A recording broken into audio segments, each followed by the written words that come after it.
ഇന്നൽ ഹംദലില്ലാഹ് അൽഹംദുലില്ലാഹി റബ്ബിൽ ആലമീൻ വല്ലാഖിബത്തു ലിൽ മുത്തഖീൻ വലാ ഉദ്വാന ഇല്ലാ അലൽ ളാലിമീൻ വഉസല്ലി വഉസല്ലിമു അലാ അശ്റഫിൽ അംബിയാഇ വൽ മുർസലീൻ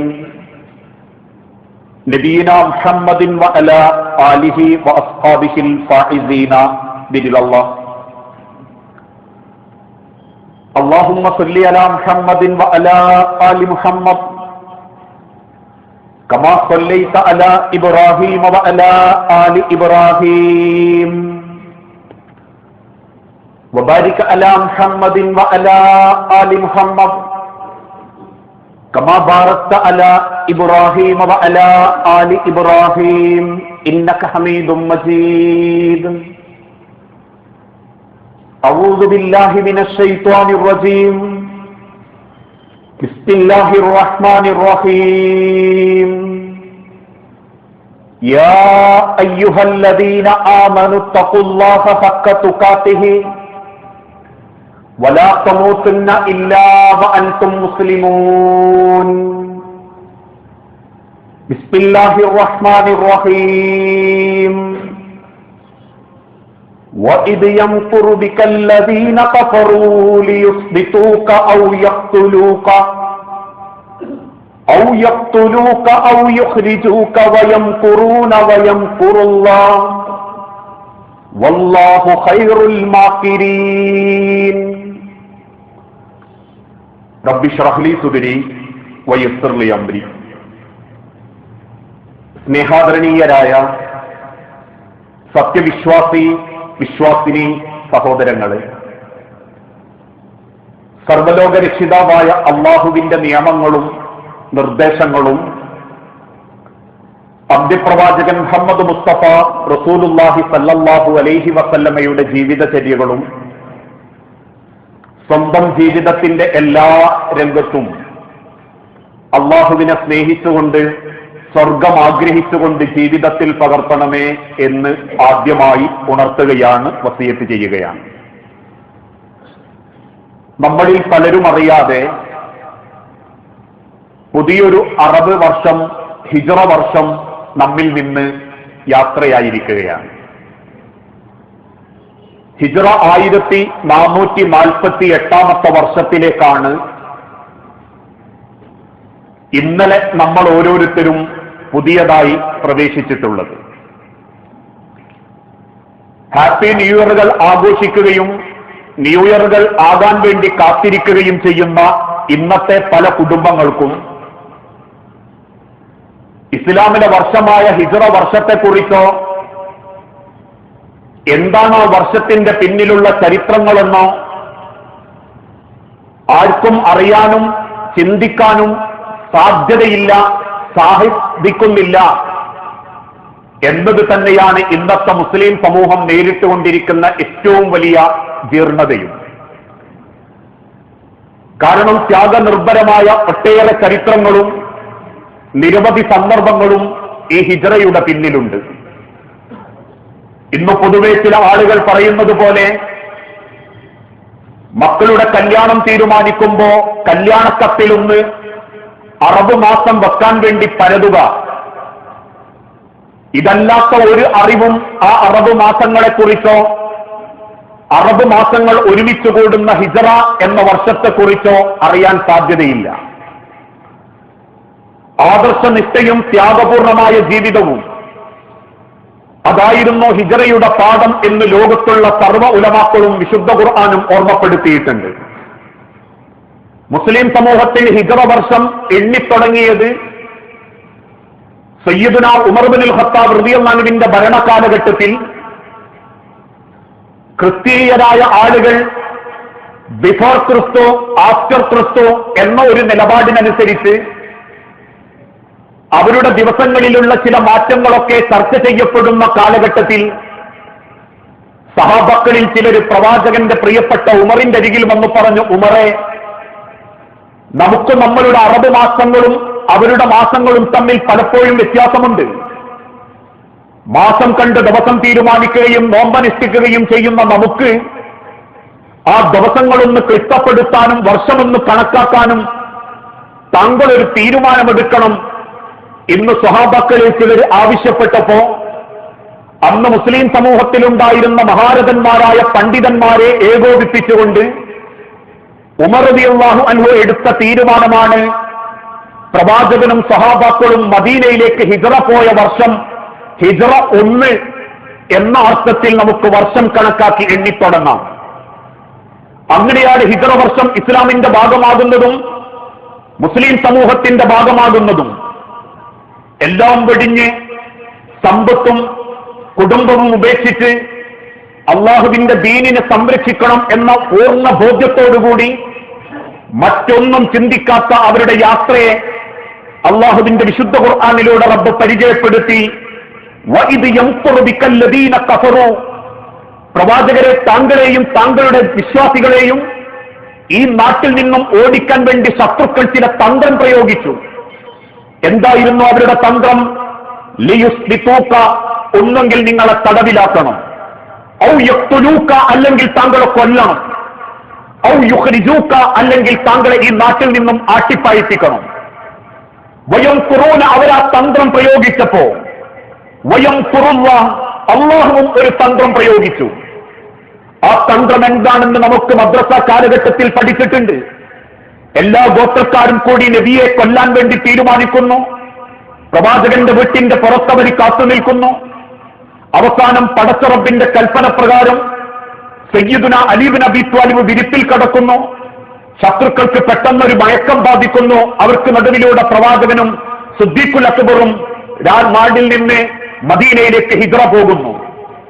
എന്നിട്ട് റബ്ബ് ഓർമ്മപ്പെടുത്തി, വല്ലാഹു ഖൈറുൽ മാകിരീൻ, ലോകത്താരെന്ത് തന്ത്രം പ്രയോഗിച്ചാലും റബ്ബിനോളം തന്ത്രം പ്രയോഗിക്കുന്ന ഒരാൾ ഈ ലോകത്തെ നിയന്ത്രിക്കുന്നില്ല, അല്ലാഹു അല്ലാതെ. സത്യത്തിൽ എന്തിനായിരുന്നു ആ യാത്ര?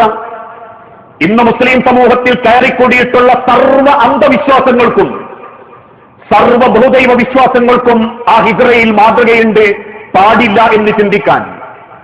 എന്തിനായിരുന്നു ഹിജ്റ? നബിത്തങ്ങൾ ഹിജ്റ പോയിട്ടില്ല എന്ന് ഇവിടെ ആർക്കും വാദല്ല. അള്ളാഹുവിന്റെ നബിത്തങ്ങളും സഹാബത്തും ഹിജ്റ പോയിട്ടുണ്ട്, ആ നാട് വിട്ടു പോകേണ്ടി വന്നിട്ടുണ്ട്. പക്ഷെ എന്തിനായിരുന്നു ഹിജ്റ? അള്ളാഹുവിന്റെ പ്രവാചകൻ നാട്ടിലെന്തെങ്കിലും കുഴപ്പങ്ങൾ ഉണ്ടാക്കിയോ? അങ്ങനെയാണല്ലോ പൊതുവെ സംഭവിക്കാറുള്ളത്. നാട്ടിലെന്തെങ്കിലും കുറ്റകൃത്യങ്ങളിൽ ഏർപ്പെട്ടാൽ അവൻ നാടുവിടും. എന്തെങ്കിലും സ്ത്രീ സംബന്ധമായ വിഷയത്തിൽപ്പെട്ടാൽ നാടുവിടും. ആരെയെങ്കിലും സാമ്പത്തികമായി പറ്റിച്ചാൽ നാടുവിടും. അധികാരത്തിന് വേണ്ടി പണിയെടുത്തിട്ടും കിട്ടാതാകുമ്പോൾ നാടുവിടും. പക്ഷേ എന്തിനാ നബിത്തങ്ങൾ മക്കയിൽ നിന്ന് മദീനയിലേക്ക് ഹിജ്റ പോയത്? സാമ്പത്തിക കുറ്റകൃത്യം ലോകത്താരും ആരോപിച്ചിട്ടില്ല. പെണ്ണു വിഷയമോ അധികാര വിഷയമോ ലോകത്താരും ആക്ഷേപിച്ചിട്ടില്ല. മറിച്ച് അല്ലാഹുവിന്റെ നബിത്തങ്ങൾ പോകാനുള്ള കാരണം 40ാമത്തെ വയസ്സുവരെ പ്രവാചകൻ അൽ അമീനെ എന്ന് വിളിച്ച് നെഞ്ചോട് ചേർത്ത് പിടിച്ചിരുന്ന അതേ മക്കക്കാര് അള്ളാഹുവിന്റെ പ്രവാചകന്റെ നേരെ തിരിഞ്ഞു. കൊടിയ പീഡനങ്ങളും കൊലപാതകത്തിലേക്കും അത് എത്തുമെന്നായി. എന്തുകൊണ്ടാ 40ാമത്തെ വയസ്സുവരെ അൽ അമീനായ നബിത്തങ്ങളെ 40ാമത്തെ വയസ്സിൽ ഒരൊറ്റ കാരണത്തിന്റെ പേരിൽ അവരത്രത്തോളം വെറുക്കാനുള്ള കാരണം? ആ കാരണം വിശുദ്ധ ഖുർആൻ തന്നെ ഓർമ്മപ്പെടുത്തി. അന്ന് മക്കയിലുണ്ടായിരുന്ന ഖബറിന്റെ അരികിൽ പോയി പ്രാർത്ഥിക്കുന്ന ഏർപ്പാട് ശരിയല്ല എന്ന് നബി തങ്ങൾ പറഞ്ഞു.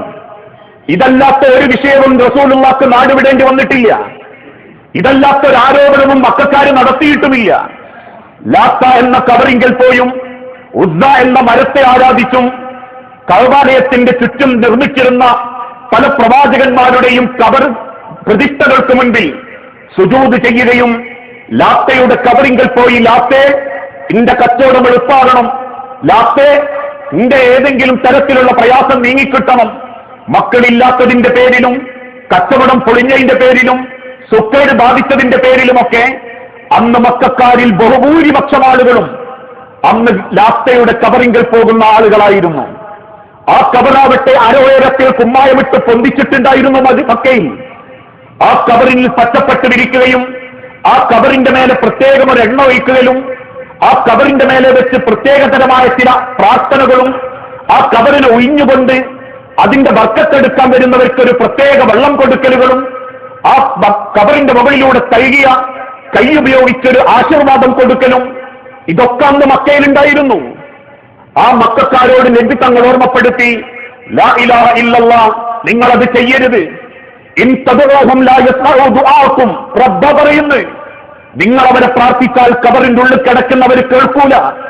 വലൗ സമീഉ, ഇനി നിങ്ങളുടെ സമാധാനത്തിന് നിങ്ങൾ കേൾക്കുന്നു വിശ്വസിച്ചാലും മസ്തജാബൂലക്കും, എങ്ങനെയാ ഖബറിന്റെ ഉള്ളിലുള്ളവർ നിങ്ങൾക്ക് ഉത്തരം ചെയ്യുക? എങ്ങനെയാ ഖബർ കിടക്കുന്നോ നിങ്ങളെ അറിയുക? എങ്ങനെയാ ഖബർ കിടക്കുന്നോ നിങ്ങളോട് സംസാരിക്കുക? അതുകൊണ്ട് തീർച്ചയായും സഹാബത്തെ, അല്ലെങ്കിൽ ജനങ്ങളെ, നിങ്ങൾ ഖബറിങ്കിലേക്ക് പോകരുത്. ആ ഖബർ നിങ്ങൾ തള്ളിക്കളയണം, പൊട്ടിച്ചു കളയണം. നിങ്ങൾ ഉസ്സ എന്ന മരത്തെ വെട്ടിമാറ്റണം. കാരണം ഉസ്സ എന്ന മരത്തിന്റെ അടുത്ത് പോയിട്ട് ചിലർ ബർക്കത്തെടുക്കും. അതോടുകൂടി മക്കയിലെ ഭൂരിപക്ഷം ആളുകളും പ്രവാചകന്റെ നേരെ തിരിഞ്ഞു. അവർ ചോദിച്ച ചോദ്യം, മുഹമ്മദേ, ഞങ്ങളെ വാപ്പാരും വാപ്പന്റെ വാപ്പാരും എന്റെ വാപ്പയും ഇതൊക്കെ ചെയ്തിട്ട് അവിടെ ജീവിച്ച്, ഇപ്പൊ ഈ എനക്കൊരു പുതിയ കാര്യം കിട്ടിയപ്പോ എനിക്ക് ഞങ്ങളുടെ കൂട്ടത്തിൽ അധികാരത്തിന്റെ പേരിലാണെങ്കിൽ എനിക്ക് അധികാരം തരാം. അതല്ല ഖുറൈശ് ഗോത്രത്തിലെ സുന്ദരിയായ പെണ്ണിനെ വേണോ, നിനക്ക് തരാം. അതല്ല നീ ചോദിക്കുന്നത് എന്തും തരാം. വാപ്പയൊക്കെ ചെയ്തതും നിന്റെ വാപ്പ അബ്ദുള്ള ചെയ്തതുമേ ഞങ്ങൾ ചെയ്യുന്നുള്ളൂ, അത് നീ മുടക്കാൻ നിൽക്കണ്ട. ലോകത്തിന്റെ നിമിത്തങ്ങൾ അത് സ്വീകരിക്കാതെ വീണ്ടും വീണ്ടും ദഅവത്ത് നടത്തി. ശത്രുക്കൾ പല അടവുമെടുത്ത് അന്ന് പ്രവാചകനെ സംരക്ഷിച്ചിരുന്ന അബൂത്വാലിബിന്റെ വീട്ടിൽ ചെന്ന് പറഞ്ഞു, അബൂത്വാലിബെ, താങ്കൾക്ക് പകരം പോറ്റാൻ ഞങ്ങൾ വേറൊരു സുന്ദരനെ തരാം. മുഹമ്മദിനെ ഞങ്ങൾ വധിക്കും, മുഹമ്മദിനെ ഞങ്ങൾ കൊല്ലും. അത് ഏശുന്നില്ല എന്ന് കണ്ടപ്പം വീണ്ടും അവർ അബൂത്വാലിബിന്റെ അരികിൽ വന്ന് പറഞ്ഞു, അബൂത്വാലിബ്, മുഹമ്മദിനോട് പറയണം ഏത് ഗോത്രത്തിന്റെ നേതാവാക്കണമെന്ന് ഞങ്ങളാക്കാം. എന്ത് ഭൗതിക നേട്ടം വേണമെന്ന് പറയണം. സത്ത് വേണോ, മൂർച്ചയേറിയ ആയുധം വേണോ, ഭംഗിയുള്ള സ്ത്രീകൾ വേണോ, എന്തും കൊടുക്കാം. പക്ഷെ മുഹമ്മദിനോട് പറയണം ലാത്തന്റെ കബറിങ്കിലേക്ക് പോകാൻ പാടില്ല എന്നുള്ള പറച്ചിൽ നിർത്താൻ പറയണം. വീണ്ടും അത് ഏൽക്കുന്നില്ല എന്ന് കണ്ടപ്പം അവരും അബൂത്വാലിബിന്റെ അരികിൽ വന്ന് പറഞ്ഞു, അബൂത്വാലിബെ, ഞങ്ങളുടെ കബറിനെ കാണുമ്പം ഒന്ന് കൈകൊണ്ട് വണങ്ങിയാ മതി. ഒന്ന് കൈകൊണ്ട് വണങ്ങിയിട്ടൊന്ന് നെഞ്ചത്തോ മുഖത്തോ ഒന്ന് തടവിയാ മതി. അതും ചെയ്യാൻ പറ്റുന്നില്ല, അവിടെ എത്തുമ്പോ ഒന്ന് കണ്ണുകൊണ്ടൊന്ന് ആംഗ്യം കാണിച്ചാൽ മതി. ലോകത്തിന്റെ നിമിത്തങ്ങളോട് അബൂത്വാലിബ് അത് പറഞ്ഞപ്പോ പറഞ്ഞു, പ്രിയപ്പെട്ട ആളാപ്പ, എന്റെ വലത്തെ കൈയിൽ സൂര്യനും ഇടത്തെ കൈയിൽ ചന്ദ്രനെയും തന്നാലും ആ കബറിന്റെ അരികിൽ പോകുകയോ കബറിനെ അംഗീകരിക്കുകയോ കബറിനോട് പ്രാർത്ഥിക്കുകയോ ചെയ്യാൻ മുഹമ്മദിനെ കൊണ്ട് സാധിക്കുകയില്ല. എന്റെ റബ്ബനോട് അത് കൽപ്പിച്ചിട്ടില്ല. അത് ശിർക്കാണെന്നും പാപമാണെന്നും എന്റെ റബ്ബനോട് കൽപ്പിച്ചിട്ടുണ്ട്. അതോടുകൂടി ശത്രുക്കൾ അബൂത്വാലിബിന്റെ അരികിൽ വന്ന് പറഞ്ഞു, അബൂത്വാലിബെ, ഞങ്ങൾ മുഹമ്മദിനെ കൊല്ലും. പക്ഷേ അന്ന് ഖുറൈശ് ഗോത്രത്തെ എല്ലാവർക്കും കാരണവരായിരുന്ന അബൂത്വാലിബ് ജീവിച്ചിരിക്കുമ്പോ അത് ചെയ്യാൻ അവർക്ക് മടി തോന്നിയിരുന്നു. പക്ഷേ അബൂത്വാലിബ് മരണപ്പെടുകയും പ്രവാചകന്റെ പ്രിയപ്പെട്ട സംരക്ഷണം കൊടുത്ത ഖദീജ ബീവി റസൂലിന്റെ ജീവിതത്തിൽ നിന്ന് വിടവാങ്ങുകയും ചെയ്ത ആ കൊല്ലം, പ്രവാചകൻ കണ്ണുനീരോടെ ദുഃഖത്തിന്റെ വർഷം എന്ന് പറഞ്ഞ ആ കൊല്ലം, അബൂത്വാലിബും ഖദീജയും പോയി എന്ന് കണ്ടപ്പോ മക്കക്കാരിലെ ഗോത്രക്കാർ ഒരുമിച്ച് കൂടിയിട്ട് പറഞ്ഞു, നല്ല അവസരമാ, ഇനി ആരും ചോദിക്കാനില്ല, മുഹമ്മദിനെ നമുക്ക് കൊല്ലാം, മുഹമ്മദിന്റെ അനുയായികളെ ഉപദ്രവിക്കാം. അന്ന് മുതൽ അവർ ഉപദ്രവിക്കാൻ തുടങ്ങി. രഹസ്യമായ പല ഉപദ്രവങ്ങളും പരസ്യമാക്കാൻ തുടങ്ങി. അതോടുകൂടി അവർ പ്രവാചകനെ കൊല്ലാനും തീരുമാനിച്ചു. ആ തീരുമാനം അറിഞ്ഞപ്പോ അള്ളാഹുവിന്റെ കൽപ്പന വന്നു, നബിയെ, അവർ കൊല്ലും, അതുകൊണ്ട് താങ്കൾ മദീനയിലേക്ക് നാടുവിട്ടു പോകുക. റബ്ബിന്റെ കൽപ്പന പ്രകാരം അങ്ങനെ പ്രവാചകൻ മക്കയിൽ നിന്നും മദീനയിലേക്ക് പോയി. എന്തിന്? അള്ളാന്റെ ദീന് സംരക്ഷിക്കാൻ, തൗഹീദ് സംരക്ഷിക്കാൻ, ജാറത്തിങ്കൽ പോകരുത് എന്ന് പറഞ്ഞത് സ്ഥാപിക്കാൻ, മരിച്ച കബറാളിയുടെ അരികിൽ പോയി ബർക്കത്തെടുക്കല്ലേ എന്ന് സ്ഥാപിക്കാൻ. ഇതല്ലാത്ത ഒരു കാരണവും നബിത്തങ്ങൾ മക്ക വിട്ടു പോകാനില്ല. ഒരു അന്യായവും റസൂലുള്ള മക്കക്കാരോട് ചെയ്തിട്ടില്ല. മക്കയിലൊരു മനുഷ്യൻ പോലും ഇതല്ലാത്തൊരു ആരോപണം നബീന്റെ നേരെ നടത്തിയിട്ടില്ല. ആ തൗഹീദ് സംരക്ഷിക്കാനാണ് നബിത്തങ്ങൾ പോയതെങ്കിൽ, അതേ തൗഹീദ് സംരക്ഷിക്കാനാണ് സഹാബത്ത് ബദറിൽ വന്നതെങ്കിൽ, ഇന്നത്തെ മുസ്ലിം ഉമ്മത്തിന്റെ അവസ്ഥ എന്താ? ജാറങ്ങളായ ജാറങ്ങളും മക്കബറുകളും കയറി നിരങ്ങുന്നവർ, ലോകത്തേറെ ഇല്ലാത്ത നിലയ്ക്ക് ജാറങ്ങളെ പരിപോഷിപ്പിക്കുന്നവർ, ഇല്ലാത്തവരും കെട്ടുകഥകളെയും കൊണ്ട് ജാറ വ്യവസായം വാണിജ്യവൽക്കരിക്കുന്നവർ. അന്ന് മദീനയിലേക്ക് പ്രവാചകൻ ഹിജ്റ പോയി തിരിച്ച് മദീനയിൽ നിന്നും മക്കയിലേക്ക് വിജയിച്ചിട്ട തിരിച്ചു വരുന്ന വർഷങ്ങൾക്ക് ശേഷം ആ തിരിച്ചു വന്ന നബിത്തങ്ങൾ മക്കയിൽ വന്നപ്പോൾ ആദ്യം ചെയ്തതെന്താ? എന്തിനാണോ റസൂലിനെ അവർ നാട് കടത്തിയത്, എന്തിനാണോ പ്രവാചകൻ അവർ ഉപദ്രവിച്ചത്, ആ ഉപദ്രവിക്കാൻ കാരണമായ ലാത്തയുടെ കബറടക്കം അന്നവർ കെട്ടിപ്പൊക്കിയ സർവ്വ കവറും റസൂൽ ആദ്യം അടിച്ചു നിരപ്പാക്കി. മകളുടെ ഭർത്താവ് അലി ഇബ്നു അബീ ത്വാലിബിന്റെ നേതൃത്വത്തിൽ അന്ന് പൊളിച്ച കബറ് ഇന്ന് വരെ 1448 കൊല്ലത്തിന് ശേഷം ഇന്ന് വരെ ലോകത്തെ ഏറ്റവും നല്ല ഔലിയാക്കൾ കിടക്കുന്ന ഉഹദീങ്ങളും ബദരീങ്ങളും ഖന്തക്കീങ്ങളും ഖൈബരീങ്ങളും കിടക്കുന്ന ആ മക്കയിലോ മദീനയിലോ ഒരൊറ്റ കബറ് കെട്ടിപ്പൊക്കിയത് കാണാൻ പറ്റൂല. അവരെക്കാളും വലിയ ഔലിയാക്കൾ ലോകത്ത് വന്നിട്ടുമില്ല. പക്ഷേ ഇന്ന് കേരളത്തിന്റെ പല ഭാഗങ്ങളിലും ജാറങ്ങളുണ്ട്. നമ്മളെ പള്ളിയുടെ പിന്നാമ്പുറത്തും ഒന്നാമ്പുറത്തും ജാറങ്ങളുണ്ട്. അവിടേക്ക് പോകരുതേ, പ്രാർത്ഥിക്കരുതേ, മന്ത്രിച്ചൂതല്ലേ, നിന്റെ ബദരീങ്ങളെന്ന് വിളിക്കല്ലേ, നിന്റെ വമ്പർത്ത തങ്ങളെന്ന് പറയല്ലേ. കാരണം അവരൊക്കെ അള്ളാന്റെ അടുത്ത് ശ്രേഷ്ഠന്മാരാ, അവരെ കാര്യം നോക്കിപ്പോയവരാ. പക്ഷേ ഇന്നും കേരളത്തിന്റെ മണ്ണിൽ ആ അന്ധതയും ബഹുദൈവ വിശ്വാസവും മുസ്ലിമീങ്ങളുടെ പേരിൽ തന്നെ പ്രചരിപ്പിക്കപ്പെടുമ്പോ ലാഭം നോക്കിയും പണം നോക്കിയും അള്ളാഹുവിന്റെ ദീനിനെ വിൽപ്പന നടത്തുന്ന അവർക്ക് മുൻപിൽ ഹിജ്റ കൊടുക്കുന്ന പാഠം ആദ്യത്തേത് തൗഹീദിന്റെ സംരക്ഷണമാ ഹിജ്റ. തൗഹീദിന് വേണ്ടി ജീവിച്ചവരാണ് ഹിജ്റക്കാര്. അതോടൊപ്പം തന്നെ ലോകത്തിന്റെ പ്രവാചകനോടുള്ള അടങ്ങാനാവാത്ത വിശ്വാസം. ജീവിതത്തിന്റെ 40ാമത്തെ വയസ്സിൽ അൽ അമീനായി ജീവിച്ച് കാണിച്ചു തന്നൊരു പ്രവാചകനോട് അവർ കാണിച്ച വിശ്വാസവും അവർ കാണിച്ച സ്നേഹവും, ദീൻ ഏറ്റെടുത്തതിൽ പ്രവാചകനോട് അവർ കാണിച്ച ആത്മാർത്ഥത എത്രമാത്രമെന്ന് ചോദിച്ചാൽ ഇസ്ലാമിക ചരിത്രം പരിശോധിച്ചു നോക്കുമ്പോ സഈദ് റളിയല്ലാഹു അൻഹുവിനെ കൂഫയിലെ ഗവർണറായി ഉമർ റളിയല്ലാഹു അൻഹു നിശ്ചയിച്ചു. അവസാനം മാസങ്ങൾക്ക് ശേഷം കൂഫയിലേക്ക് ചെന്നപ്പം കൂഫക്കാര് സഈദ് എന്ന ഗവർണറെ പറ്റി പരാതി പറഞ്ഞു. അതിലൊന്ന്, സഈദ് നേരം വെളുത്താൽ 10 മണിയാകും വീട്ടിന്റെ പുറത്തിറങ്ങാൻ.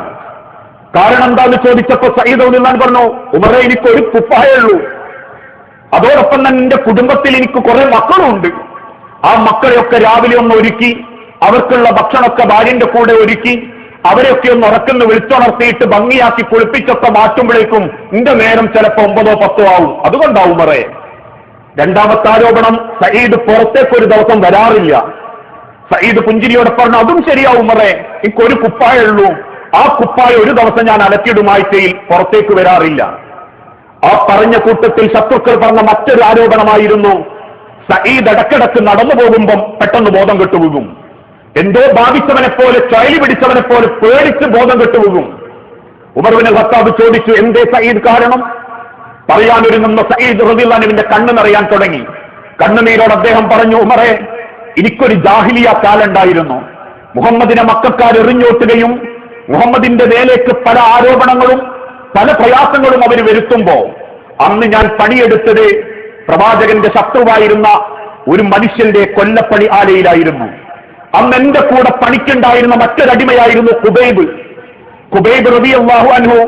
എപ്പോഴോ ഇസ്ലാം സ്വീകരിച്ചു എന്ന് ഞാൻ പോലും അറിയുന്നതിന്റെ മുൻപേ രഹസ്യമായി ഇസ്ലാം സ്വീകരിച്ച ഖുബൈബ് എന്ന അടിമയെപ്പറ്റി യജമാനൻ മനസ്സിലാക്കിയ യജമാനൻ ഞങ്ങളോട് 2 പേരോടും ഒരു ഇരുമ്പിന്റെ പരവതാനി ആ ഒരു ഇരുമ്പിൽ വെച്ച് ചൂടിൽ വെച്ച് ചൂടാക്കാൻ കൽപ്പിച്ചു. ആ കൊല്ലപ്പണി ആലയിൽ ഞാനും ഖുബൈബും കൂടി ഒരുമിച്ച് ആ പരവതാനി ഉണ്ടാക്കി. ആ കത്തിയാളുന്ന തീയിന്റെ മുൻപിൽ വെച്ച് ആ പരവതാനി എന്തിന് എന്ന് ഞാൻ അത്ഭുതപ്പെട്ടു നിൽക്കുമ്പോ എന്റെ കൺമുൻപിൽ വെച്ച് യജമാനൻ ഖുബൈബിനെ ആ ഇരുമ്പിന്റെ പരവതാനിയിലേക്ക് പിടിച്ചു കടത്തുകയും ഈത്തപ്പന് നാടുകൊണ്ട് വരിഞ്ഞു കെട്ടിക്കളയുകയും ചെയ്തു. പുറമൊന്നാകെ പൊള്ളിപ്പൊളിഞ്ഞ ഖുബൈബ് ആർത്ത് കരയാൻ തുടങ്ങി.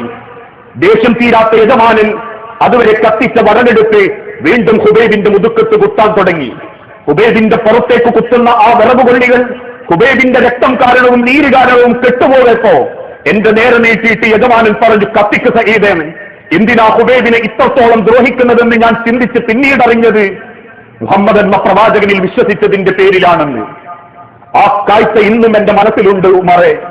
ഇടക്കിടക്ക് എന്റെ മനസ്സിൽ ആ ചിന്ത വരും. ആ കാഴ്ച ഞാൻ കാണും മനസ്സിൽ. ഖുബൈബ് വേദന കൊണ്ട് പൊളയുന്നതും ഖുബൈബിന്റെ പുറമാകെ പൊള്ളിയതും ആ കാഴ്ച കാണുമ്പോ ഞാനൊന്നും പടച്ചതിനു വേണ്ടി ഒന്നും ചെയ്തിട്ടില്ലല്ലോ എന്ന് ചിന്തിക്കുമ്പോ എനിക്ക് സങ്കടം കൊണ്ട് എന്റെ നെഞ്ചുപൊട്ടി തോന്നും, ഞാൻ ബോധം കെട്ടുപോകും. അവിടുന്ന് അങ്ങോട്ട് മരണം വരെ ഉമർ ഇബ്നുൽ ഖത്താബ് ഖുബൈബിന്റെ മുതുക കാണാൻ ചെന്നു. എന്നും നേരം വെളുക്കുമ്പോൾ സുബഹി നിസ്കരിച്ച് മദീന പള്ളിയിൽ ഇറങ്ങിപ്പോകുന്ന ഖുബൈബ് റളിയല്ലാഹു അൻഹുവിന്റെ മുതുക്കത്തുള്ള തോർത്തുകൊണ്ട് ഇങ്ങനെ മാറ്റി ഉമർ ഇങ്ങനെ കരയും. സഹാബത്ത് ചോദിച്ചു, ഉമറേ എന്തേ? അള്ളാഹുവിന്റെ പ്രവാചകന്റെ പ്രിയപ്പെട്ട സഹാബാക്കളോട് ഉമർ ഇബ്നുൽ ഖത്താബ് പറഞ്ഞത്, ഞാനൊക്കെ സ്വർഗത്തിൽ കയറാൻ മാത്രം ഒന്നും സഹിച്ചിട്ടില്ല എന്നും നിന്റെയൊക്കെ എത്രയോ മുൻപായിരിക്കും ഖുബൈബൊക്കെ റസൂലിന്റെ കൂടെ പോകാമെന്നും അള്ളാന്റെ സ്വർഗത്തിൽ അവരൊരുമിച്ചായിരിക്കും എന്നൊക്കെ ചിന്തിക്കുമ്പോ എനിക്ക് സങ്കടം തോന്നുന്നു സഹാബത്തെ, ഇനി എന്തെങ്കിലുമൊക്കെ ഒന്ന് ചെയ്യാൻ. ഇങ്ങനെയായിരുന്നു അവർ പ്രവാചകനെ സ്നേഹിച്ച്. ആ സ്നേഹം കൊണ്ട് അവർ മക്കോപേക്ഷിച്ച് ഭാരിച്ച സമ്പത്തുകളുമായി വന്ന സുഹൈബ് റൂമി മക്കയിൽ നിന്ന് മദീനയുടെ അതിരിലെത്തിയപ്പോൾ ശത്രുക്കൾ വളഞ്ഞു. 100 കണക്കിന് ഒട്ടകപ്പുറത്തുള്ള ധാന്യങ്ങളും ഭക്ഷണവും അതോടൊപ്പം സ്വത്തും കണ്ടിട്ട് അവർ ചോദിച്ചു, സുഹൈബെ, ഈ ഞങ്ങളെ കൂട്ടത്തിൽ നിന്ന് ബിസിനസ് നടത്തി ഉള്ള മുതലേക്ക് നാടുവിടുകയെ. അദ്ദേഹം ചോദിച്ചു, സ്വത്തുങ്ങളെടുത്തോ, ഇന്ന പ്രയാസത്തിലാണ്ട് യാത്ര ചെയ്യാൻ സമ്മതിക്കോ? അവരനുവദിച്ചു. ആ കോടിക്കണക്കിന് സ്വത്ത് സുഹൈബ് റൂമി റളിയല്ലാഹു അൻഹു മക്കയിൽ ഉപേക്ഷിച്ചു പോയി. അബൂസലമയും ഉമ്മുസലമയും മകളെയും കൂട്ടി പുറപ്പെട്ടു. വൈവക്കലെത്തിയപ്പം ഉമ്മുസലമ എന്ന അബൂസലമന്റെ ഭാര്യന്റെ ആൾക്കാർ വളഞ്ഞിട്ടിട്ട് പറഞ്ഞു, ഞങ്ങളെ പെണ്ണുങ്ങളെയും അപ്പെണ്ണിലുണ്ടായ കുഞ്ഞിനെയും കൊണ്ടുപോകാൻ സമ്മതിക്കൂല, എനിക്ക് വേണേ ഒറ്റയ്ക്ക് പോകാം. അവസാനം അദ്ദേഹവും ഒറ്റയ്ക്ക് പുറപ്പെട്ടു. ഇതൊക്കെ അവർ സ്നേഹിച്ചത് അള്ളാഹുവിന്റെ പ്രവാചകനെയായിരുന്നു. ആ സ്നേഹമാ ഹിജ്റയുടെ പാഠം, ആ സന്ദേശമാ ഹിജ്റയുടെ വർഷം. ഹാപ്പി ന്യൂ ഇയർ ആഘോഷിക്കുന്ന ഒരു മനുഷ്യൻ അതിന്റെ പിന്നിലുള്ള ചരിത്രം അറിയൂല. 12 മണിക്ക് ബീച്ചിൽ ചെന്നിരുന്നിട്ട് മാനം നോക്കിയിട്ട് പടകം പൊട്ടുന്നത് കണ്ടിട്ടും കേക്ക് മുറിച്ചിട്ടും ജീവിക്കുന്നവൻ ഇതിന്റെ ചരിത്രം അറിയൂല. അത് തന്നെയായിരുന്നു മുസ്ലിം ഉമ്മത്തിന്റെ ഏറ്റവും വലിയ ജീർണതയും. ഹിജ്റ വർഷം ജീവിതത്തിൽ നിന്ന് കഴിഞ്ഞു പോയി എന്ന് ചിന്തിക്കുമ്പോ 1447 കൊല്ലം മുൻപ് നബിതങ്ങൾ ഈ ലോകത്തുണ്ട്, മക്കയിലുണ്ട്, മദീനയിലുണ്ട്. 1400 കൊല്ലായിട്ടുള്ള റസൂലുള്ള ഈ മണ്ണോട് പോയിട്ട്. ആ ചിന്തയും തിരിച്ചറിവും ഒരു ഉമ്മത്തിന്റെ ഹൃദയത്തിൽ എന്ന് കയറുന്നോ അവർക്ക് ഹിജ്റയുടെ പാഠം ഉൾക്കൊള്ളാൻ പറ്റൂ. അതുകൊണ്ടാ ലോകത്തിന്റെ നിമിത്തങ്ങൾ ഓർമ്മപ്പെടുത്തിയതും ഹിജ്റ കേവലം ഒരു യാത്രയല്ല, ഹിജ്റ ഒരു വർഷത്തിന്റെ പേര് മാത്രമല്ല, ത്യാഗത്തിന്റെയും സ്നേഹത്തിന്റെയും അതിനേക്കാളേറെ ഹൃദയം കൊണ്ടും ശരീരം കൊണ്ടും അള്ളാന്റെ ഹബീബിനെ സ്നേഹിച്ച ഒരു ഉമ്മത്തിന്റെ യാത്രയാണ്. നഗ്നപാതകത്തോടു കൂടി ഇന്നത്തെ കാലഘട്ടത്തിൽ സൂപ്പർ സോണിക് അതല്ലെങ്കിൽ അത്രയേറെ തീവണ്ടിയിൽ അവർക്ക് യാത്ര ചെയ്താൽ പോലും 2 മണിക്കൂർ എടുക്കും മക്കയിൽ നിന്ന് മദീനയിലേക്ക് എത്താൻ. ബസ്സിലാണെങ്കിൽ 10 മണിക്കൂറിലധികം. പരന്നു കിടക്കുന്ന മരുഭൂമിയിൽ ഇന്ന് വാഹനങ്ങൾ പാർക്ക് ചെയ്യാൻ പെട്രോൾ പമ്പുകളും അതല്ലെങ്കിൽ എന്തെങ്കിലും ഉണ്ടെങ്കിൽ, ഇതൊന്നുമില്ലാത്തൊരു കാലഘട്ടത്തിൽ ആ മണലാരണ്യത്തിലൂടെ കിട്ടിയ പാളകൾ കാലിന്റെ അടിയിൽ കെട്ടിവെച്ചിട്ടും ഈത്തപ്പനമാര് കൊണ്ട് കാലിന്റെ അടിയിലേക്ക് വെച്ചിട്ടും കാൽഭാഗം പൊള്ളിപ്പൊളിഞ്ഞിട്ടും പാറിപ്പറന്ന മുടിയും പട്ടിണി കടന്നിട്ടും അന്നവർ ചെയ്ത യാത്രയാ അള്ളാഹുവിന്റെ നബി തങ്ങൾ പഠിപ്പിച്ച ഹിജ്റ എന്ന പാഠം. ആ പാഠം ഉൾക്കൊള്ളാൻ ആ മുസ്ലിം ഉമ്മത്തിനോട് ഈ വർഷം മുസ്ലിം ഉമ്മത്തിന് കാണിച്ചു കൊടുത്ത ഉമർ ഇബ്നുൽ ഖത്താബ് പോലും ഓർമ്മപ്പെടുത്തിയത്, മനുഷ്യർ ചിന്തിക്കട്ടെ, വർഷം കഴിഞ്ഞു പോകുമ്പോ അവരായുസ് തീരുകയാ, ദിവസം പോകുകയല്ല, ആയുസ് തീരുകയാണെന്ന് ചിന്തിക്കാൻ വേണ്ടി. ആ തിരിച്ചറിവോടെ ഹിജ്റയെ ഉൾക്കൊള്ളുന്ന ഹിജ്റയുടെ ഏറ്റവും വലിയ സന്ദേശമായ തൗഹീദിന്റെ സംരക്ഷണം അതെന്റെ ജീവിതത്തിലൂടെ ഞാൻ പ്രാവർത്തികമാക്കും എന്ന് ചിന്തിക്കാൻ നമുക്ക് സാധിക്കണം. നാം മിണ്ടാതിരുന്നാലോ അല്ലെങ്കിൽ പാരമ്പര്യം പറഞ്ഞിരുന്നാലോ നമ്മൾ ഇനിയും ജാറത്തിന്റെ ഒക്കെ പോകും, ഇനിയും മന്ത്രിച്ചൂതാൻ നിൽക്കും, ഇനിയും വെള്ളം കുടിക്കാൻ നിൽക്കും, ഇനിയും അത്തരത്തിലുള്ള നാഗൂരും അജ്മീരും മുത്തുപ്പേട്ടയും ഉള്ളാളും തുടങ്ങി കേരളത്തിന്റെ കബർ പറമ്പുകളിലേക്ക് നിരന്നു നിന്ന് ജാറങ്ങളായ ജാറങ്ങളിലേക്ക് തീർത്ഥയാത്രകൾ സംഘടിപ്പിച്ചിട്ടും ആനയിന്നള്ളിപ്പിന്റെ ആഘോഷത്തിൽ നടത്തിയിട്ടും അതിന്റെ പൂരപ്പറമ്പിനേക്കാൾ ഗംഭീരമാക്കുന്ന പറമ്പുകളിലേക്ക് ചെന്ന് നമ്മളതങ്ങനെ ആഘോഷിച്ചുകൊണ്ടിരിക്കും. അത് ഹിജ്റയോടന്നല്ല, ഹിജ്റയ്ക്ക് വേണ്ടി ജന്മം കൊണ്ട് ജീവിതത്തിലേക്ക് പുറപ്പെട്ട പ്രവാചകനോടും ആ ഉമ്മത്തിനോടും ചെയ്യുന്ന പാപമാ. ആ തിരിച്ചറിവാണ് ഹിജ്റയുടെ പാഠം. അങ്ങനെ പ്രവാചകനെ സ്നേഹിക്കുന്ന യഥാർത്ഥ മുഅ്മിനീങ്ങളിൽ അള്ളാഹു നമ്മളെ എല്ലാവരെയും ഉൾപ്പെടുത്തി അനുഗ്രഹിക്കുമാറാകട്ടെ.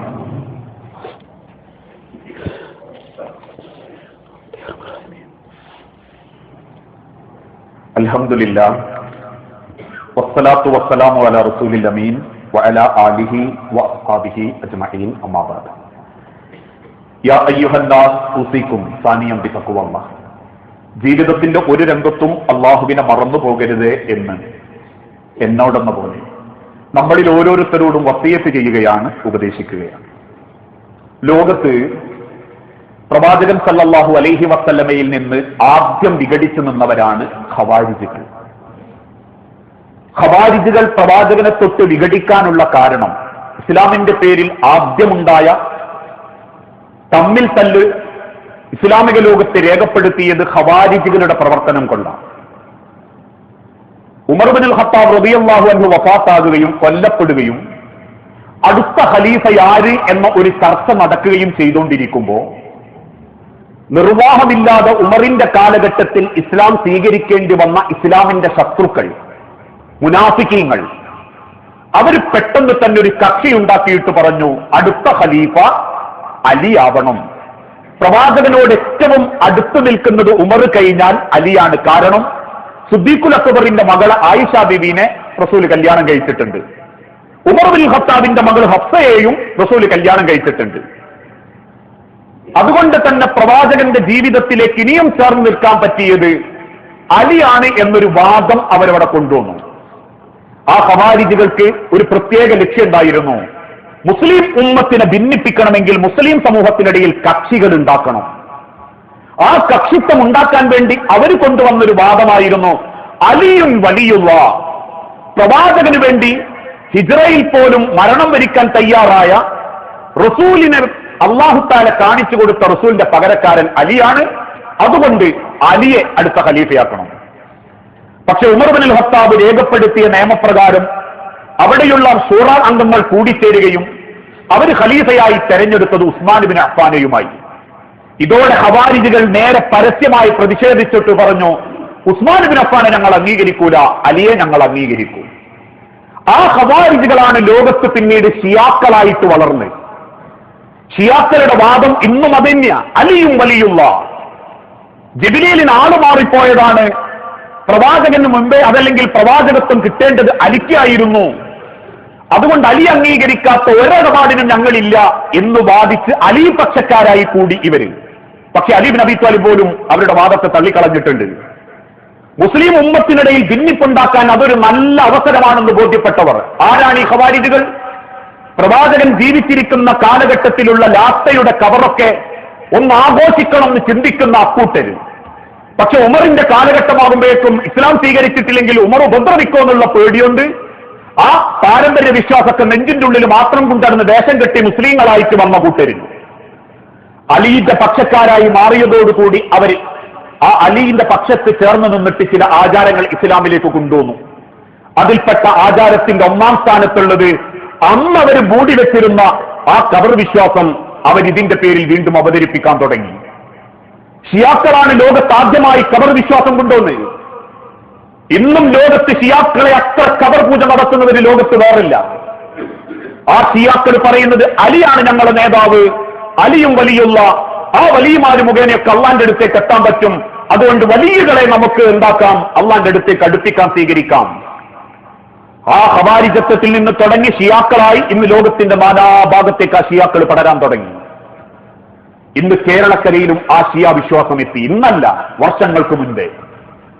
എന്തുകൊണ്ട് ഇത് ഷിയാക്കളുടെ വാദമാണെന്ന് നമ്മൾ പറയാനുള്ള കാരണം ഇതൊരു ആരോപണമല്ല. കേരളത്തിലെ മാസങ്ങളിൽ മുഹറം മാസം അള്ളാഹുവിന്റെ ഏറ്റവും പ്രിയപ്പെട്ട യുദ്ധം നിഷിദ്ധമാക്കിയ 4 മാസങ്ങളിൽ ഒന്നാണ്. ആ മുഹറം മാസത്തെ പറ്റി അള്ളാഹുവിന്റെ വിശുദ്ധ ഖുർആൻ തന്നെ പരിചയപ്പെടുത്തിയത് പവിത്രമാക്കപ്പെട്ട മാസം പേരുകൊണ്ട് പോലും. പക്ഷെ ഈ മുഹറം മാസത്തിലെ ആദ്യത്തെ 10 ദിവസങ്ങൾ ദുശ്ശകുനത്തിന്റെ ദിവസമായി ഷിയാക്കൾ അനുഭവിക്കുന്നു. ദുശ്ശകുനത്തിന്റെ മാസമായി ഷിയാക്കൾ രേഖപ്പെടുത്തുന്നു. ഷിയാക്കൾക്ക് മുഹറം 1 മുതൽ 10 വരെ കണ്ണീരിന്റെ ദിവസമാണ്. അവർ ഈ കുത്തിയിട്ട് ശരീരമൊക്കെ മുറിപ്പെടുത്തിയിട്ട് നമ്മുടെ ഭാഷയിൽ പറഞ്ഞ കുത്തറാത്തിയിട്ട് മേലത്താതെ മുറിവ് വരുത്തും. അവർ രക്തം ചിന്തും. അതിനവർ പറയുന്ന കാരണം എന്താ? മുഹറം 1-ന്റെയും 10-ന്റെയും ഇടയിലാണ് ഞങ്ങളുടെ നേതാവ് അലിയുടെ മകൻ ഹുസൈൻ റളിയല്ലാഹു അൻഹുവിനെ കർബലയിൽ വെച്ച് ആളുകൾ കുത്തിക്കൊന്നതും വെട്ടിക്കൊന്നതും രക്തം ചിന്തിയതും. അതുകൊണ്ട് 1 മുതൽ 10 വരെ ഞങ്ങൾ രക്തം ചിന്തും. ആ ചിന്ത കേരളത്തിലെ ചില കലണ്ടറുകളിലും എത്തി. ഇതേ ജാറ വ്യവസായവും മഖബറ പൂജയും നടത്തുന്ന കേരളത്തിലെ ചില ആളുകൾക്ക് മുഹറം 1 മുതൽ 10 വരെ ദുശ്ശകുനത്തിന്റെ ദിവസമാണ്. ഉദ്ഘാടനം നടത്താൻ പാടില്ല, വീട്ടുകൂടൽ നടത്താൻ പാടില്ല, കല്യാണം പോലും നടത്താൻ പാടില്ല. കാരണം മുഹറം 1-ന്റെയും 10-ന്റെയും അടുത്ത് നടത്തണ്ടോ എന്നാ പറയാ. ഇസ്ലാമികപരമായിട്ട് യാതൊരു തെളിവില്ലാത്ത സ്വന്തം മകൻ ഇബ്രാഹിം പെട്ടെന്ന് മരണപ്പെട്ടപ്പോ ആ കുഞ്ഞിന്റെ മരണം കണ്ട് അന്ന് സൂര്യന് ഗ്രഹണം ബാധിച്ചപ്പോ ചിലർ പറഞ്ഞു റസൂലിന്റെ മകൻ ഇബ്രാഹിം മരിച്ചിട്ടാ സൂര്യന് ഗ്രഹണം ബാധിച്ചതെന്ന്. നബി തങ്ങൾ പെട്ടെന്ന് എഴുന്നേറ്റ് നിന്ന് മകന്റെ മയ്യത്തിന്റെ അരികിൽ വെച്ചിട്ട് പറഞ്ഞു, ഒരാളുടെ ജനനം കൊണ്ടോ മരണം കൊണ്ടോ ഒരു ദിവസത്തിനും ഇസ്ലാമിൽ പ്രത്യേകതയില്ലട്ടോ. ആ പഠിപ്പിച്ച പ്രവാചകന്റെ അനുയായികളിൽപ്പെട്ട ചിലരാ ഈ 10 ദിവസം ദുശകുനത്തിന്റെ ദിവസം, ഈ 10 ദിവസം അങ്ങനത്തെ ഇടങ്ങേറിന്റെ ദിവസം, ആശൂറാവ് നോമ്പ് പോലും നോക്കുന്നതിനേക്കാളേറെ ഈ 10 ദിവസം കരഞ്ഞിട്ടും കണ്ണീരായിട്ടും ഇത് നേർക്കുനേരെ കണ്ടൊരു വ്യക്തിയും കൂടിയാ ഞാൻ. അള്ളാഹുവിന്റെ അനുഗ്രഹപ്രകാരം ഇസ്രായേലിലും അതോടൊപ്പം ഫലസ്തീനിലേക്കും യാത്ര ചെയ്യാൻ പറ്റിയപ്പോ ആ ഫലസ്തീനിന്റെ ചില പള്ളികളിലൊക്കെ മുഹറം മാസത്തിൽ കാണിച്ചു കൂട്ടുന്ന വിവരക്കേടുകളും അതിന്റെ ഒരു പതിപ്പ് കേരളത്തിന്റെ പല ഭാഗത്തും നമുക്ക് കാണാനും പറ്റും. അതുകൊണ്ട് തന്നെ അള്ളാഹുവിന്റെ പ്രവാചകൻ പഠിപ്പിക്കാത്ത ഈ ഒരു ദുശ്ശകുന വിശ്വാസം ഇസ്ലാമിലില്ല. മറിച്ച് ഈ 10 ദിവസങ്ങളിൽ ആശൂറ നോമ്പും താസുആ നോമ്പും അത് നോൽക്കാൻ വേണ്ടി ശ്രദ്ധിക്കുക. പ്രവാചകൻ മദീനയിലെത്തിയപ്പോൾ മദീനയിലുള്ള ചില ആളുകൾ ഈ മുഹറം മാസത്തിന്റെ 10ന്റെ അന്ന് വല്ലാണ്ട് അങ്ങനെ നോമ്പ് നോൽക്കുന്നു, അങ്ങനെ എന്തൊക്കെ ചെയ്യുന്നു ജൂതന്മാര്. അപ്പൊ സഹാബാക്കൾ ചോദിച്ച് സഹാബാക്കളോട് റസൂൽ എന്താ ഇന്നത്തെ ദിവസത്തിന്റെ പ്രത്യേകത? സഹാബാക്കൾ പറഞ്ഞ നബിയെ, ജൂതന്മാര് ആ ജൂതന്മാരായ ആളുകൾ മൂസാ നബി രക്ഷപ്പെട്ടത് ഇന്നാണെന്നും പറഞ്ഞ് നോമ്പ് വിൽക്കുക. അവരുടെ മൂസാ പ്രവാചകൻ ഫിറഔനിൽ നിന്നും രക്ഷപ്പെട്ടത്, ചെങ്കടൽ പകർന്ന് രക്ഷപ്പെട്ടത് മുഹറം 10നാണ്, അന്ന് അതുകൊണ്ട് അവർ നോമ്പ് വിൽക്കുക. ഉടനെ നബി തങ്ങൾ പറഞ്ഞെങ്കിൽ അവരെക്കാൾ അത് നോൽക്കാൻ അർഹത എനിക്കാം. സഹാബാക്കളോട് നോമ്പ് വിൽക്കാൻ കൽപ്പിച്ചു. അപ്പൊ മുസ്ലിങ്ങൾക്കും നോമ്പ്, ശത്രുക്കളായ ജൂതന്മാർക്കും നോമ്പ്. നബി തങ്ങൾ പറഞ്ഞു അടുത്ത കൊല്ലം നമുക്ക് എന്ത് ചെയ്യാം, ലഅസൂമന്നത്താസു 9 നമുക്ക് നോൽക്കണം, 9ാമത്തെ നോമ്പും 10. കാരണം ജൂതന്മാരായിട്ട് നമുക്കൊരു വ്യത്യാസം ഉണ്ടാവണം. പക്ഷെ അടുത്ത വർഷം പ്രവാചകൻ സല്ലല്ലാഹു അലൈഹി വസല്ലം വഫാത്തായി മുഹറത്തിന്റെ മുൻപ്. അതുകൊണ്ട് തന്നെ ആ 9ഉം 10ഉം നോൽക്കണം എന്ന് പറയും. ആ നോമ്പിന്റെ പ്രത്യേകത അഫ്ളലു സിയാമി ബഅദ റമളാൻ, റമളാനിന് ശേഷം അള്ളാഹുവിന് ഏറ്റവും ശ്രേഷ്ഠമാക്കപ്പെട്ട നോമ്പ് ഷഹറുല്ലാഹിൽ മുഹറം, അള്ളാന്റെ മാസമായ മുഹറത്തിലെ നോമ്പാണ്. യുക്കഫിറു സനത്തൽ മാളിയ, കഴിഞ്ഞ കാലങ്ങൾ അത്രയും അവൻ ചെയ്ത പാപങ്ങൾ പൊറുക്കാൻ ആ നോമ്പ് കാരണമാകും. ആ നോമ്പ് മറക്കാതെ ജീവിതത്തിൽ പകർത്തുക, നോൽക്കാൻ ശ്രദ്ധിക്കുക, നോൽപ്പിക്കാനും ശ്രദ്ധിക്കുക മക്കളെ കൊണ്ട്. ഈ ഗൗരവവും ചരിത്രമൊക്കെ ഒന്ന് തലമുറക്ക് പറഞ്ഞു കൊടുക്കുക. ഹാപ്പി ന്യൂ ഇയറിനേക്കാൾ നമുക്ക് ഹിജ്റയിൽ ആ പാഠമെന്നും ഹിജ്റയോളം മനോഹരമായ ഒരു ചരിത്രം വേറല്ലാന്നും ഹിജ്റ ഒരു തവണ മനസ്സിരുത്തി വായിച്ച ഒരാഴ്ച കരയാൻ അതിൽ ചരിത്രം ഉണ്ടെന്നൊക്കെ ഒന്ന് ബോധ്യപ്പെടുത്തി കൊടുക്കണം വളരുന്ന തലമുറക്കും ഈ സമൂഹത്തിലുള്ള കുടുംബങ്ങൾക്കും. ആ തിരിച്ചറിവോടെ ജീവിക്കുന്ന യഥാർത്ഥ മുഅ്മിനീങ്ങളിൽ അള്ളാഹു നമ്മളെ എല്ലാവരെയും ഉൾപ്പെടുത്തി അനുഗ്രഹിക്കുമാറാകട്ടെ. അറിഞ്ഞുമറിയാതെയും ചെയ്തു കൂട്ടിയിട്ടുള്ള പാപങ്ങളെല്ലാം പുറത്ത് അള്ളാഹുവിന്റെ സ്വർഗത്തിൽ ഇതേ രൂപത്തിൽ അള്ളാഹു നമ്മളെ ഒരുമിപ്പിച്ചു കൂട്ടുമാറാകട്ടെ. നാഥ, മക്കളില്ലാതെ പരീക്ഷിക്കപ്പെടുന്ന ഒരുപാട് കുടുംബങ്ങളുണ്ട് റബ്ബേ. മക്കളെന്ന് അനുഗ്രഹം നൽകി ഓരോ കുടുംബങ്ങളോടും നീ കാരുണ്യം കാണിക്കണമേ. ചെറുതും വലുതുമായ പല അസുഖങ്ങളിലും ഏറെ സങ്കടത്തോടെ ജീവിക്കുന്നവർ ഞങ്ങളെ കൂട്ടത്തിലുണ്ട് നാഥ. എല്ലാ അസുഖങ്ങളും എളുപ്പം ശിഫ നൽകി ആരോഗ്യത്തോടെ ആഫിയത്തോടെ ജീവിക്കാൻ നീ തൗഫീക്ക് നൽകണമേ. അല്ലാഹുമ്മ ഗ്ഫിർ ലിൽ മുഅ്മിനീന വൽ മുഅ്മിനാത്ത് അൽ മുസ്ലിമീന വൽ മുസ്ലിമാത്ത് അൽഅഹ്യാഉ മിൻഹും വൽ അംവാത്ത് إنك مجيب الدعوات يا قاضي الحاجات. اللهم أعز الإسلام والمسلمين وأذل الشرك والمشركين. اللهم أجرنا من النار. اللهم أجرنا من النار. اللهم أجرنا من النار. അള്ളാഹുവെ പ്രാർത്ഥിക്കണമെന്ന് വസിയത്ത് തന്നവരുണ്ട്. മരണപ്പെട്ടു പോയ രക്ഷിതാക്കൾ, സഹോദരിമാർ, മക്കൾ എല്ലാവരുടെയും ഖബർ നീ മഗ്ഫിറത്തും മർഹമത്തും നൽകി സ്വർഗ കവാടം കൊണ്ട് ഓരോ ഖബറിൽ കിടക്കുന്നവരോട് നീ കാരുണ്യം കാണിക്കണമേ നാഥ. ഇന്നും അസുഖം ബാധിച്ച് ഹോസ്പിറ്റലുകളിൽ വേദനയോടെ ജീവിക്കുന്നവരുണ്ട് നാഥ. ഏറ്റവും ഹൈറായ ഒരു ശമനം നൽകി ഓരോരുത്തർക്കും ക്ഷമിക്കാനുള്ള കഴിവും അങ്ങേയറ്റത്തെ ക്ഷമയും നീ നൽകി അവരോട് കാരുണ്യം കാണിക്കണമേ. ഗർഭം ധരിച്ചതിന്റെ പേരിൽ ഏറെ ബുദ്ധിമുട്ടോടുകൂടി ജീവിക്കുന്നവരുണ്ട്. നഷ്ടപ്പെട്ടു പോകുമെന്ന ഭയത്തിൽ ജീവിക്കുന്നവരുണ്ട്. വസിയത്ത് തന്നവരുണ്ട് നാഥ. ഹൈറായ നിലക്ക് ആരോഗ്യം കൊണ്ടും കുടുംബം കൊണ്ടും മക്കളെ കൊണ്ടും ബർക്കത്ത് ലഭിക്കുന്ന ഒരു കുടുംബമാക്കാൻ എല്ലാവർക്കും നീ തൗഫീക്ക് നൽകണമേ. കടബാധ്യതയിൽപ്പെട്ടവരുണ്ട് നാഥ. ഹറാമായ പലിശ പോലെയുള്ള ഇടപാടിൽ അബദ്ധം കൊണ്ട് പെട്ടുപോയവരുണ്ട്. അതിൽ നിന്നെല്ലാം ശുദ്ധമായി ഹലാലായ നിലക്ക് ബാധ്യതകളില്ലാതെ ജീവിച്ചു മരിക്കാൻ ഓരോരുത്തർക്കും തൗഫീക്ക് നൽകണമേ. പ്രവാസ ലോകത്തെയും അറബ് രാഷ്ട്രങ്ങളെയും അള്ളാഹുവെ നീ സംരക്ഷിക്കുകയും സഹായം നൽകുകയും ചെയ്യണമേ. റബ്ബനാ ആതിനാ ഫിദ്ദുനിയാ ഹസന വഫിൽ ആഖിറതി ഹസനത്തും വഖിനാ അദാബന്നാർ.